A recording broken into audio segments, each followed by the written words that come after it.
بہت بڑا اجر ہے، بہت بڑا اجر۔ دنیا سوال نہ کرے۔ میں بھی مصائب کی طرف جا نہیں رہا ہوں، چونکہ آپ نے محبت کا اظہار کیا ہے تو میں تھوڑی دیر اس کی قدر بھی کروں گا، پھر اس کے بعد مصائب کی طرف۔ کہ دو آنسوؤں سے کیا ہوتا ہے؟ ایک آنسو سے کیا ہوتا ہے؟ آنسوؤں کو مت تولو خدا کے لیے، یہ آنسو ہمیں دنیا میں بہے ہوئے نہیں ہیں۔ اور کسی مولوی، کسی ذاکر، کسی عالم پر انگلی مت اٹھاؤ کہ دو آنسوؤں میں کہاں لے جا رہے ہو۔ مولوی نہ لے جا رہا ہے، نہ آپ زبردستی جا رہے ہو۔ آپ جواب دیجئے کہ نہ ہمیں کوئی لے جا رہا ہے، نہ ہم دو آنسوؤں پر زبردستی جا رہے ہیں۔ بلکہ اگر دلیل چاہیے تو ایک آیت پیش کرتا ہوں قرآن کی۔ سبحان الذی اسری بعبدہ، معراج کی آیت ہے نا، کیا ہے؟ پاک و پاکیزہ ہے وہ ذات جو لے گئی اپنے بندے کو راتوں رات مسجد الحرام سے مسجد اقصی تک۔ عالم کیا تھا؟ بستر کی گرمی باقی ہے، زنجیر در ہل رہی ہے، وضو کا پانی بہہ رہا ہے۔ جس نے آیت کو سمجھا اس نے قبول کی معراج، جو آیت کو نہیں سمجھا وہ یہ کہنے بیٹھا کہ کیسے گئے۔ بھائی بات سمجھ کیے، وجہ یہ ہے کہ تم نے جانے والے کو دیکھا، ہم نے لے جانے والے کو دیکھا۔ نہیں، اتنے برابراضی نہیں ہوتے کہ اب بات بالکل حقیقت آپ تک پہنچ چکی ہے بات۔ اب آپ کا جو حق بن رہا ہے کم سے کم اتنا بولیے تاکہ بات واضح ہو جائے کہ آپ سمجھ رہے ہیں۔ یہ خطیب کی زبردستی نہیں ہے کہ آپ کو زبردستی بیٹھ کے سنایا جا رہا۔ کیا کہا اللہ نے؟ سبحان ہے وہ ذات جو لے گئی اپنے بندے کو۔ تو نبی کا جانا نہیں، خدا کا لے جانا۔ اگر خدا قادر مطلق ہے تو کچھ بھی ممکن ہے، اگر خدا کی طاقت محدود ہے تو تمہاری بات صحیح۔ ہم نے اس خدا کو مانا ہی نہیں جو محدود ہو، اس لیے سمجھ میں آ گیا کہ لے جانے والا لے گیا۔ اب ہم سے نہ کہنا کہ دو آنسوؤں میں جنت کیسے، اس لیے کہ دو آنسوؤں میں ہم نہیں لے جا رہے، حسین کی ماں نے کہا۔ اب جا کے اس بی بی کا اختیار پوچھو کہ اس لے جانے والے کا اختیار ہے یا نہیں۔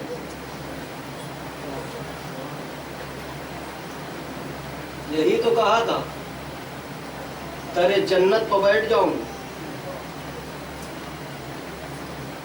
اور ایک بات آپ بھی سنتے ہیں ذاکرین سے، علماء سے، کہ جب تک یہ بی بی راضی نہیں، جب تک رسول راضی نہیں، جب تک رسول راضی نہیں، خدا راضی نہیں۔ تو آپ کو اگر وہاں جانا ہے تو خدا کے دروازے پر بعد میں پہلے شہزادی کو راضی کرو۔ شہزادی کو راضی کرنے کا میں تو سمجھتا ہوں کہ سب سے آسان طریقہ یہی ہے کہ بی بی نے پوچھا بابا روئے گا کون؟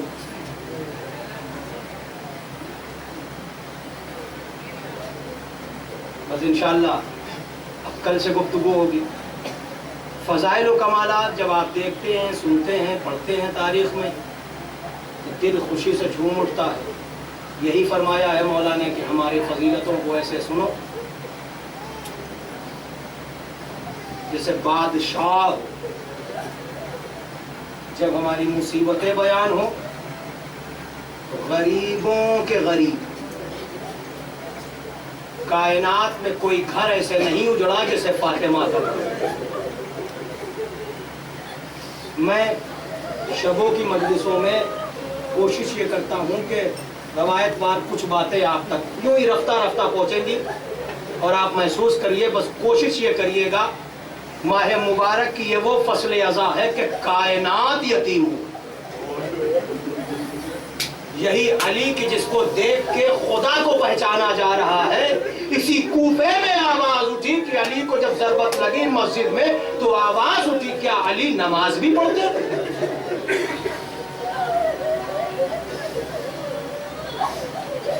اللہ اکبر۔ اور جب ماہ مبارک قریب آیا مولا جنگ نہروان سے پلٹے تھے کہ اپنے بیٹے امام حسن سے پوچھتے ہیں بیٹا حسن آج ماہ مبارک کے کتنی تاریخیں گزر گئی؟ کہا بابا 13 تاریخیں گزر گئی۔ کہا بیٹا کتنے روز باقی ہیں؟ کہا 17 دن اور باقی ہیں۔ مولا نے سر جھکایا انا للہ و انا الیہ راجعون۔ رونے والوں صرف تصور شرط ہوتی ہے، کوئی خطیب کوئی ذاکر کسی کو نہیں رلاتا، رلاتی محبت ہے۔ ذاکر تو صرف آپ کو وہ منظر یاد دلاتا ہے جو گزر گئے۔ توجہ فرمائیں گے آپ؟ یہی کوفہ ہے، یعنی وہ علی کہ دنیا نے بعد رسول اس طرح سے منہ پھیرا کہ رسول کی بیٹی اپنے والی و وارث سے پوچھتی ہے میرے سرتاج میں نے سنا ہے کہ آپ کو کوئی سلام نہیں کرتا۔ علی نے پلٹ کے جواب دیا بنت رسول بات سلام کی نہیں، افسوس تو یہ ہے کہ علی سلام کرتا ہے کوئی جواب نہیں۔ بنت رسول نے ابوالحسن کا شانہ تھاما اور اس کے بعد چٹائی پر بٹھا دیا۔ ابوالحسن صبر کرو، ارے دنیا تمہیں سلام نہیں کرتی تو کیا ہوا؟ تمہیں رسول کی بیٹی سلام کرتی ہے، تمہیں انبیاء اور ملائکہ سلام کرتی ہے۔ اجرکم اللہ۔ آزادارو رسول کی بیٹی بھی دنیا سے رخصت ہو۔ ادھر ماہ مبارک کی تاریخیں گزرتی گئی۔ تاریخ تو علامہ دستغائب نے بہت طویل لکھی ہے، اس کے لیے پوری ایک مجلس کا وقت چاہیے۔ میں صرف آپ سے قریب ہو رہا ہوں، چند منٹ سن لیں اور مسائل تمام کرتا ہوں انشاءاللہ آئندہ 2 مجالس میں۔ کہ جب دن قریب آنے لگا تو مولا چاہنے والوں سے اکثر یہ کہہ دیا کرتے تھے، اور جب عبد الرحمن سامنے پڑتا تو اسے دیکھ کے عبد الرحمن تو ممبر کے نیچے بیٹھا ہے، مولا نے اسے دیکھا کہا انا للہ۔ عبد الرحمن کہتا ہے کہ مولا آپ کئی مرتبہ ماہ مبارک میں یہ آیت دہرا چکے ہیں، یہ آیت تعزیت ہے، مولا آخر کیا وجہ ہے؟ کہا کہ حسنین کے نانا نے یہ فرمایا ہے کہ مرادی قبیلے کا ایک شخص عبد الرحمن تو ہی۔ کہا یہ بتا کہ تیری دایا جو تھی وہ یہودن تھی؟ کہا ہاں۔ کہا یہ بتا کہ جب تیری دایا کو تو نے اپنی دایا کو ناراض کر دیا تھا تو اس نے غصے میں تجھ سے کہا تھا اے قاتل شتر صالح سے بدتر؟ کہا ہاں مجھے اچھی طرح یاد ہے میری دایا نے یہی کہا تھا کہ اے جناب صالح کی اونٹنی کے قاتل سے بدترین انسان۔ تو مولا نے کہا انا للہ و انا الیہ راجعون۔ تو اس نے کئی مرتبہ یہ کہا کہ آپ میرے ہاتھوں کو قلم کر دیں، میرے سر کو قلم کر دیں، مگر عزیزان گرامی اتنا سننا تھا کہ علی یہ کہتے ہیں کہ نہیں ابھی تو تمہیں علی سزا دے ہی نہیں سکتا، اس لیے کہ تم نے ابھی جرم کا ارتکاب نہیں کیا، جرم کے پہلے سزا دینا یہ عادلوں کا طریقہ نہیں ہے۔ ہاں عزیزان گرامی، مولا کائنات کا طریقہ افطار یہ تھا کہ ایک روز امام حسن کے گھر، دوسرے روز امام حسین کے گھر، تیسرے روز بیٹیوں کے گھر۔ آج جب شب 19 آئی تو ایک مرتبہ مولا کا افطار جو تھا وہ اپنی بیٹی ام کلثوم کے بیت الشرف میں تھا۔ وہ ایک مرتبہ شام قریب تھی، مولا متقیان بیٹے ام کلثوم کے دعوت کدے پر پہنچے، اور اس کے بعد افطار کا وقت جب قریب آ گیا بس اسی انداز سے سنتے رہنا نوجوانوں، محسوس کرنا کہ ایک بیٹی نے اپنے باپ کی جب یہ کیفیت دیکھی تو اس پر کیا گزر گئی۔ اور ایک مرتبہ جناب ام کلثوم نے جب افطار سجایا تو لا کے سامنے روٹی رکھی، نمک رکھا اور ایک پیالہ شیر کا رکھا۔ ایک مرتبہ مولا متقیان نے دیکھا اور فرماتے ہیں بیٹی ام کلثوم کیا تم یہ چاہتی ہو کہ میدان محشر میں تمہارا بابا حساب کے لیے زیادہ دیر تک رکا رہے؟ کہا بابا کیا کہہ رہے ہیں؟ کہا تم نے کبھی دیکھا کہ علی نے روٹی کے ساتھ کسی 2 غذا کا استعمال کیا ہو؟ اس میں سے ایک چیز اٹھا لے جا۔ بیٹی نے چاہا کہ نمک ہٹا لیا جائے، علی نے کہا کہ نہیں ام کلثوم پیالہ شیر لے جاؤ، علی نمک سے افطار کرے گا۔ روزاداروں افطار ہو گیا اور اس کے بعد جیسے جیسے رات نے اپنا دامن پھیلانا شروع کیا جناب ام کلثوم نے عجب منظر دیکھا کہ اکثر ایسا نہیں ہوتا تھا، آج بابا کی کیفیت عجب نظر آ رہی ہے۔ توجہ فرمانا نوجوانوں، عجب کیفیت ہے کہ بابا حجرے میں ہیں, مسلح عبادت پر ہیں, کبھی نماز پڑھتے ہیں, کبھی تسبیح پڑھتے ہیں, کبھی آنگن میں آتے ہیں, صحن خانہ میں آ کے آسمان کو دیکھتے ہیں اور آواز دیتے ہیں انا للہ و انا الیہ راجعون. بس ایک مرتبہ پھر صحن خانہ میں گئے, ایک مرتبہ ام کلثوم سے دیکھا نہ گیا. بی بی ام کلثوم فرماتی ہے کہ میں نے جب بابا کی یہ کیفیت دیکھی تو مجھ سے رہا نہ گیا, یہ خلاف معمول کیسا انتظام ہے. تو ایک مرتبہ جناب ام کلثوم نے کہا کہ میں نے بھی اپنے حجرے میں مصلی بچھا دیا کہ میں بھی یہ شب عبادت پروردگار میں گزاروں گی اور اپنے بابا کی خدمت کروں گی. تو ایک مرتبہ امیر المومنین نے دیکھا کہ بیٹی محو عبادت ہے. پھر اس کے بعد صحن خانہ میں آئے, ہاتھ میں تسبیح ہے, اپنے ذوالجلال سے گفتگو کر رہے ہیں علی. تو ایک مرتبہ ام کلثوم نے پوچھا بابا مجھ سے رہا نہیں جاتا, آخر آج کی شب ایسا کیا ہونے والا ہے کہ آپ کی کیفیت مجھ سے دیکھی نہیں جاتی. اور رہنے والوں یہ وہی شب قریب آنے والی ہے, حسنین کے سر سے باپ کا سایہ اٹھ گیا. اجرکم اللہ. بس ایک مرتبہ باپ و بیٹی میں گفتگو ہوئی, علی نے متنبہ کیا. پھر اس کے بعد کہتے ہیں بیٹی میں ذرا سا آنکھ لگا لوں اور جیسے جیسے فجر قریب ہو مجھے اٹھا دے. یہ بھی مصلحت کردگار ہے. نہ سونے والا ایک لمحے کے لیے آرام بھی کر رہا ہے. جیسے ہی علی کی آنکھ لگی بے ساختہ اٹھ گئے ایک لمحے کے بعد. اور اٹھنے کے بعد بیٹی ام کلثوم سے کہا کہ آفتابہ وضو دے دو. تجدید وضو کی. ابھی رات کا ایک حصہ باقی تھا کہ علی نے کہا کہ بیٹی میں مسجد کی طرف جاتا ہوں. بابا ابھی ایک تہائی رات باقی ہے, فجر میں قریب ہے, فجر میں ابھی تاخیر ہے. کا بیٹی میں جانتا ہوں کہ ابھی رات باقی ہے لیکن میں مسجد کی طرف جانا چاہتا ہوں. جناب ام کلثوم محو حیرت سر جھکائے کھڑی ہیں. بی بی ام کلثوم کا بیان سنو گے عزادارو. بی بی یہ فرماتی ہے کہ امام حسین میرے بھیا حسین کو کسی نے 2 مرغابیاں دی تھیں. وہ میرے گھر پلی ہوئی تھی. جب بابا نے سر پہ امامہ رکھا, دوش پہ قبا ڈالی تو ایک مرتبہ مرغابیاں چیخنے لگیں اور آ کے ابا کے دامن کو تھام لیا. تو میرے بابا نے عجب فقرہ کہا کہ فریاد و فقہ کر لو, اب سے کچھ دیر کے بعد تمہارا ساتھ دینے کے لیے اور بھی شامل ہوں گے. اس آواز کا سننا تھا ام کلثوم کو تاب ثبت نہ رہی. چاہتی ہے کہ بابا سے گفتگو کرے کہ اسی اسنا میں علی نے زنجیر در پر ہاتھ ڈال دیا. جیسے ہی دروازے کی زنجیر کھلی ام کلثوم نے کہا میں نے اپنی آنکھوں سے دیکھا کہ دروازے میں لگی ہوئی کیلیں در کو چھوڑ کے ابا کے دامن سے چپک گئی.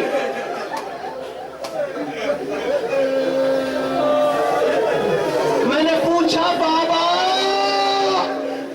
یہ تو کسی شہادت کا منظر ہے. تو میرے بابا نے بس اتنا جواب دیا بیٹی کچھ علامتیں ہیں جو ظاہر ہوئی. یہ کہہ کے علی گھر سے نکل گئے. علی یہ کہہ کے گھر سے نکل گئے. سنو عزادارو بالکل اطمینان سے منزل تک لے آیا آپ کو. فرصا دو رسول خدا کی بارگاہ میں, محسن اسلام کی بارگاہ میں. حسنین کو فرصا دو, زینب و کلثوم کو فرصا دو. محمد حنفیہ تمنائے علی علمدار لشکر حسین غازی عباس کو فرصا دو. علی جیسے ہی گھر سے نکلے زائرین سے پوچھئے کہ مسجد کوفہ سے علی کا گھر کتنی دوری پر. علی کے گھر کی دیوار سے مسجد کی دیوار لگی ہے. جناب ام کلثوم ہماری ماں بہنیں بڑی اطمینان سے سنیں, انشاءاللہ بالکل اطمینان سے خوب فرصا دیں, لیکن سنتی رہیں کہ آخر بی بی نے بیان کیا کیا. میری کوشش یہ ہے کہ ام کلثوم کا بیان عرض کروں, مجلس تمام ہو جائے آج کی شب. بس عزیزان گرامی, ام کلثوم نے کہا کہ رات پھیلی ہوئی تھی. جب میں نے بابا کا یہ منظر دیکھا, بابا جیسے ہی گھر سے نکلے میں جلدی سے سر پر ردا ڈال کے بھیا حسن کے پاس. بھیا حسن کے پاس آنے کے بعد میں نے دیکھا کیا کہ بھیا حسن نوافل شب میں مصروف ہیں. جیسے ہی نماز تمام ہوئی میں نے بھیا سے پورا ماجرا دہرایا کہ آج بابا کی عجب کیفیت دیکھی ہے, چہرے پر زردی ہے, عجب کیفیت ہے, ابھی اتنی رات باقی ہے, بابا مسجد کو نکل گئے, مجھے کچھ سمجھ میں نہیں آتا. بھیا حسن کا بہن صبر کرو, ہم جا کے دیکھتے ہیں. ادھر حسن گھر سے نکلے, جیسے ہی پہنچے تو مولا مسجد کے دروازے پر پہنچنے والے تھے کہ ایک مرتبہ امام حسن پیچھے سے پہنچ گئے, بابا کو سلام کیا. سلام کرنے کے بعد کہتے ہیں بابا ابھی تو کافی رات باقی ہے, ابھی سے آپ مسجد کی طرف آ گئے. تو ایک مرتبہ مولا کائنات فرماتے ہیں بیٹا حسن تمہارا بابا بخوبی جانتا ہے کہ ابھی 1/3 رات کا حصہ باقی ہے, مگر بیٹا حسن یہ نہ پوچھو کہ آج مجھ سے گھر پر رہا کیوں نہیں جا رہا. کنائے اگر سمجھتے ہو تو سمجھ کے گریا کر لینا, بیوی تمہیں اس کا اجر عطا کریں گے. سنو جملہ کہ بیٹا مجھ سے گھر پر رکا نہیں جاتا, کہ بے چینی ہے اس لیے کہ میں نے ایسا خواب دیکھا. کہا بابا کیا خواب دیکھا آپ نے؟ آپ کا خواب تو سچ ہوا کرتا ہے, بابا ذرا ہمیں بھی بتائیے خواب کیا دیکھا. کہا بیٹا ایک لمحے کے لیے میں بستر خواب پر گیا, تو اس کے بعد میں نے عالم خواب میں کیا دیکھا کہ عرش سے جبرائیل کوہ ابو قبیس پر اترا. سمجھتے جائیے گا, عرش سے جبرائیل کوہ ابو قبیس پر اترا. اترنے کے بعد 2 پتھر اپنے ہاتھوں میں اٹھائے. وہ پتھر لینے کے بعد بیت اللہ خانہ کعبہ کی چھت پر آیا.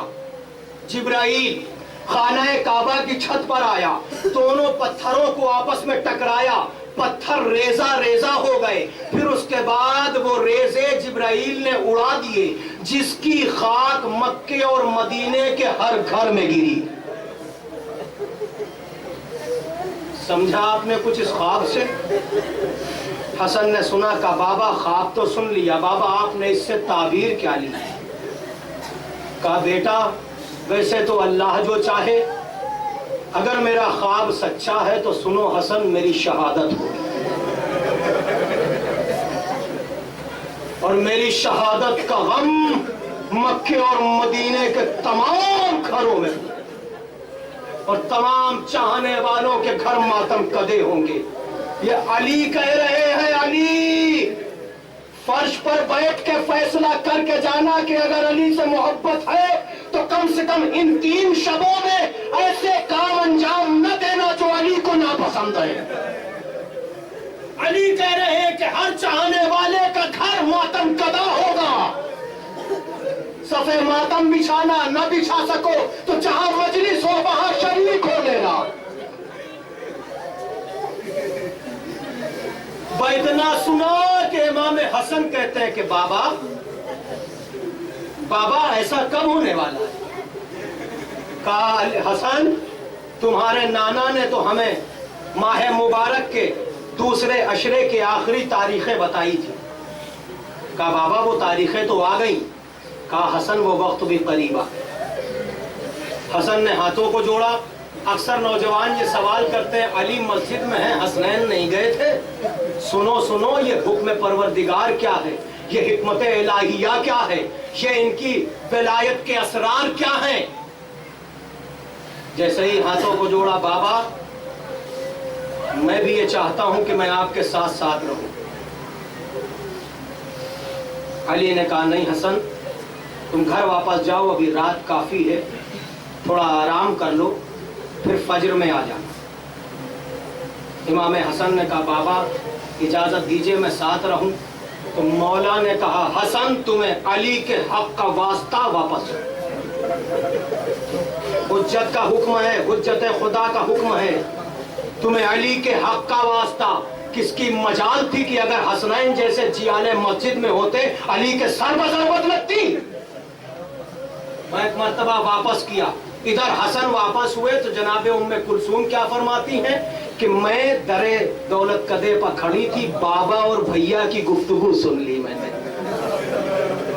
بھیا گھر میں واپس آئے, ہم دونوں اسی اسنا میں گفتگو کر رہے تھے, اسی موضوع پر باتیں کر رہے تھے کہ ادھر بابا مسجد میں داخل ہوئے. سنو عزادارو, علی کے قتل میں بڑی سازشیں ہوئی ہیں, زمانے نے بڑا دھوکہ دیا, اور آل رسول کو اتنا ستایا کہ عرش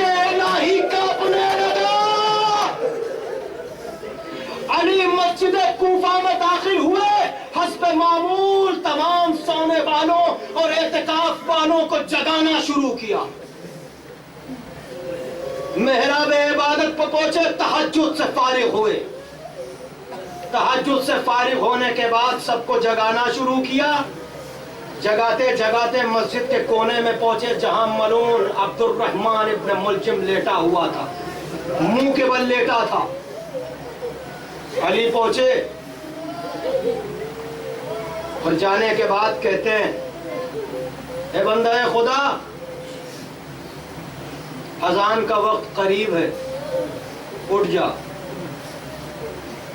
اور جس طرح تو لیٹا ہے یہ شیطان کا طریقہ ہے، اہل جہنم ایسے ہی لیٹتے ہیں۔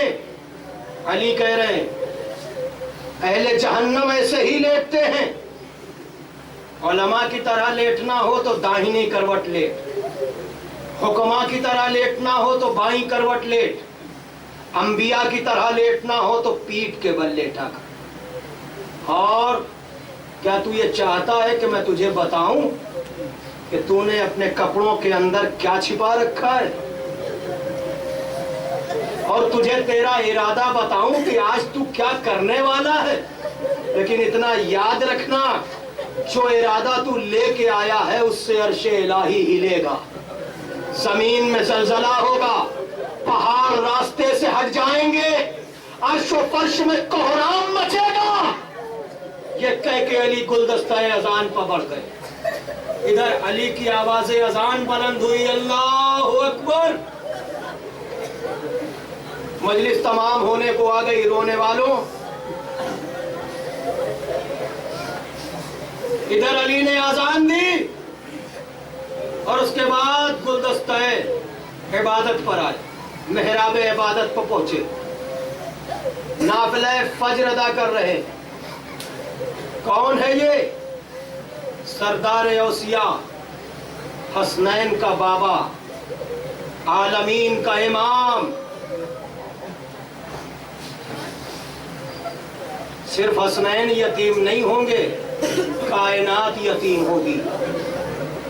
نہ جانے کوفے میں کتنے یتیم آج پھر سے یتیم ہوں گے، کیونکہ یہ وہ علی ہے جو راتوں کو کاندھوں پر اناج لے جا کے ان یتیموں کے گھر میں دے۔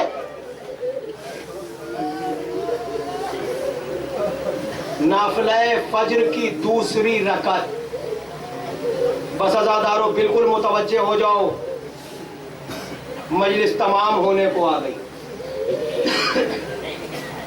بروایت اختلاف پہلا وار شبیب نے کیا، جو نہیں لگا۔ بروایت عامہ عبد الرحمن ابن ملجم۔ ادھر علی نافلہ شب کے دوسری رکعت کے دوسرے سجدے میں گئے تھے کہ وہ ملعون ستون کی آڑ سے سامنے آیا اور اس نے تلوار ہوا میں لہرا دی۔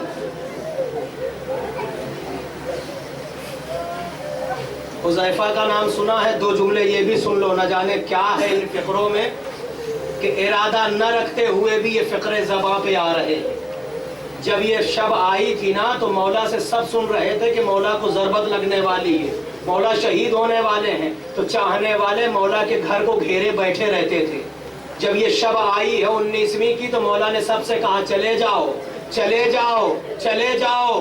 کچھ مزید اسرار ہونے پر جانے لگے، کچھ رکے رہے، مولا نے اپنے حق کا واسطہ دے کے بھیجا۔ پھر اس میں بھی ایک چاہنے والا ایسا تھا، اس نے ہاتھوں کو جوڑ کے کہا، مولا نے کہا کیا میں تمہارا امام نہیں ہوں؟ تو کیوں نہیں جاتا؟ حذیفہ کیا سنتا ہے؟ حذیفہ نے کہا مولا جن کے پیروں میں طاقت تھی چلے گئے۔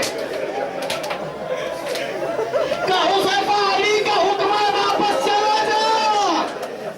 اب حذیفہ سے چلا نہ گیا، کوفے کی گلیوں میں لڑکھڑاتے ہوئے حذیفہ اپنے گھر پہنچا، اپنی زوجہ سے کہا خدا جانے کیا قیامت آنے والی ہے۔ علی دروازے پر رکنے نہیں دیتے اور بار بار کہتے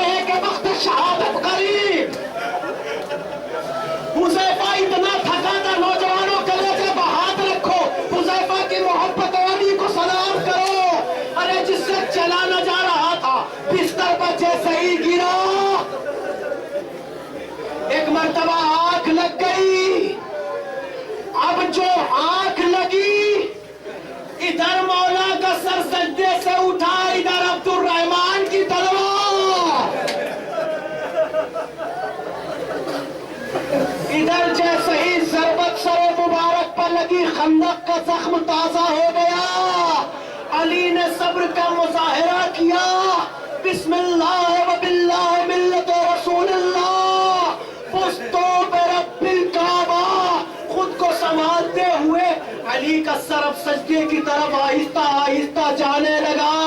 وہ ایک مرتبہ آسمان ہلنے لگا، زمین کو زلزلہ آیا، وہ ایک آواز گونجی، قد قتل امیر المومنین۔ اے عزادارو، اس آواز کا سننا تھا، حذیفہ کی زوجہ نے شانہ ہلایا، یہ آواز تو سن لے۔ حذیفہ کہتا ہے کہ بے ساختہ میں نے آواز سنی، تلوار کو لیا، گھر کا دروازہ کھولا، مسجد کوفہ کی طرف بڑھا کہ یہ آواز میں نے ہی سنی ہے یا سب نے سنی؟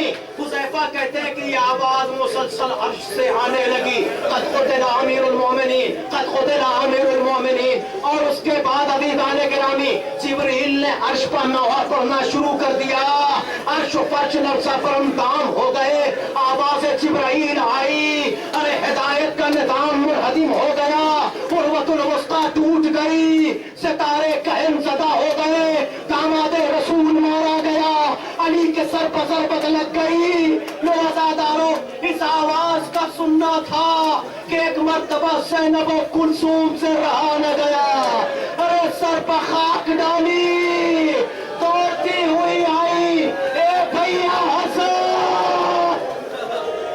یہ منظر جو میں نے دیکھا ہے، جو آواز میں نے سنی ہے، تو عجب حال ہے، حسنین پہلے سے رو رہے ہیں، بہنوں صبر کرو، ہمیں مسجد تک جانے تو دو۔ ادھر حسنین بڑھے، محمد حنفیہ بڑھے، جناب عباس بڑھے، ادھر جیسے ہی مولا کو دیکھنے کے لیے حسنین مسجد کوفہ میں داخل ہوئے، عجب انداز ہے علی کا کہ گردن کبھی داہنے جھکتی ہے، کبھی بائیں جھکتی ہے، خاک مسجد اٹھا اٹھا کے سر پر ڈالتے جا رہے ہیں۔ وہ ایک مرتبہ حسنین پہنچے، امام حسن نے جا کے جیسے ہی بابا کا سر اپنی آغوش میں لینا چاہا، ارے حبیب جیسے صحابی موجود تھے، انہوں نے یہ چاہا کہ مولا زخمی ہو چکے ہیں، مگر آج علی کی اقتدا میں یہ یادگار نماز ادا کر لی جائے۔